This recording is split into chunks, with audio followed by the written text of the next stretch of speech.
Rick, I want to go right to this new report in the Wall Street Journal about the State Department and 23 members of the U.S. Embassy staff in Afghanistan, in Kabul, a warning about three things July 13th. The collapse of Afghanistan to the Taliban, the collapse of the Afghan military, and the collapse of specifically Kabul. They signed this, dated it, and we have heard from the State Department that Secretary Blinken takes those seriously, has read it. We don't know if it got to the president, but that the people on the ground, the assets we had on the ground, were warning the Biden team that this was exactly what we are seeing play out was going to happen. Jordan, as you know, I spent more than 10 years at the State Department. I know a lot of Foreign Service officers, and over the last couple of days, I've been speaking to a lot of Foreign Service officers. Here's what we know. In early June, the Foreign Service officers started to warn their superiors that they believed Afghanistan was in real trouble, that the Taliban was taking over. Fast forward to July 1st, and the Biden administration closed Bagram Air Base, removing our troops. Now, remember, this is one thing that the Biden team fails to mention every single time they talk about the 2,500 U.S. troops. There were also 5,000 NATO troops. That's the deal that President Trump made, is to make the international community do more in Afghanistan. So we had 2,500, they had 5,000 NATO troops there.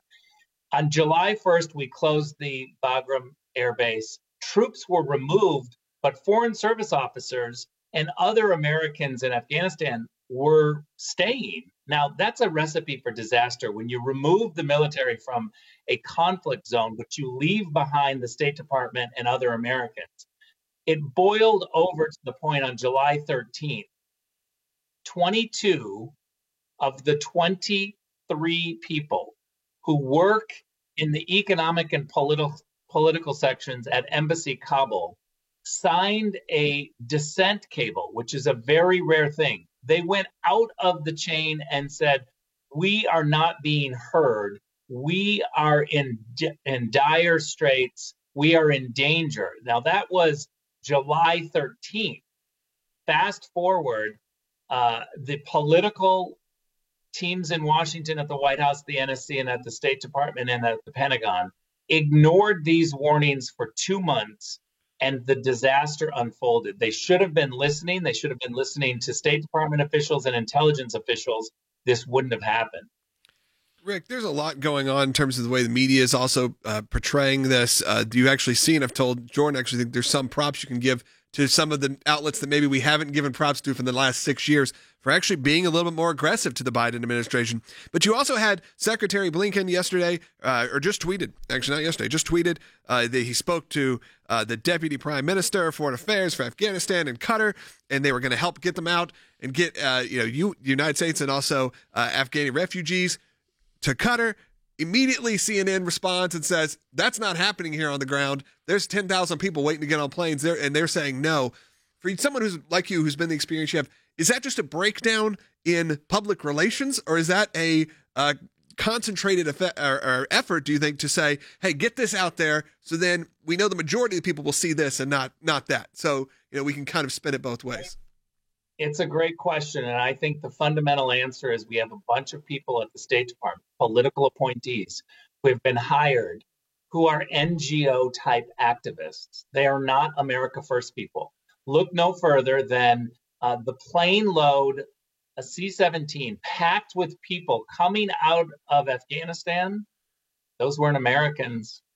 Those were a whole bunch of other people. Now, I'm all for looking through applications to figure out who's in danger, who helped us. We have very clear rules that you can come out of Afghanistan as an immigrant, a special immigrant visa, if you can prove that you actually helped the Americans for a year. We have standards. The State Department has instructions from Congress that they have to uphold. But that plane, that C-17, should have been loaded with thousands of Americans first. We need to remove the Americans. You don't remove the troops and leave American Foreign Service officers, American State Department employees, and Americans in Afghanistan in a conflict zone. You do that, you remove those people first, and the last thing you do, as President Trump says, is you bring out the troops. Let me just finish quickly by saying President Trump talked to the Taliban.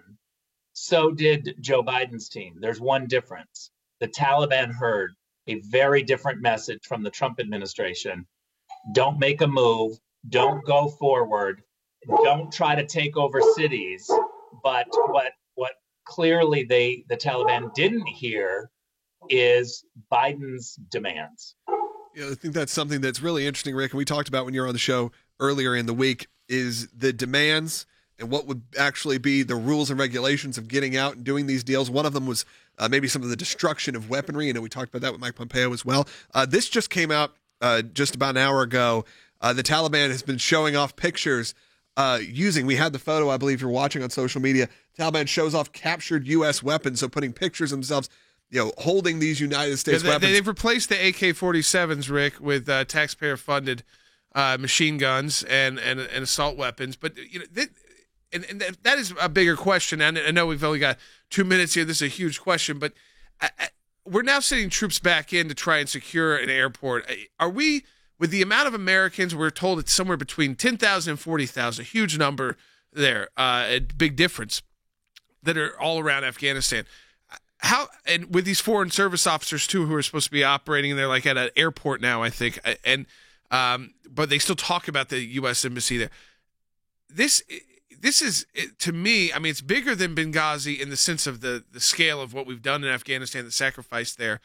But we're also not out of the woods of those kind of incidents occurring either when we are putting out messages to, well, hey, the Taliban's promised safe passage to people to the airport. I mean, that came out from the U.S. government.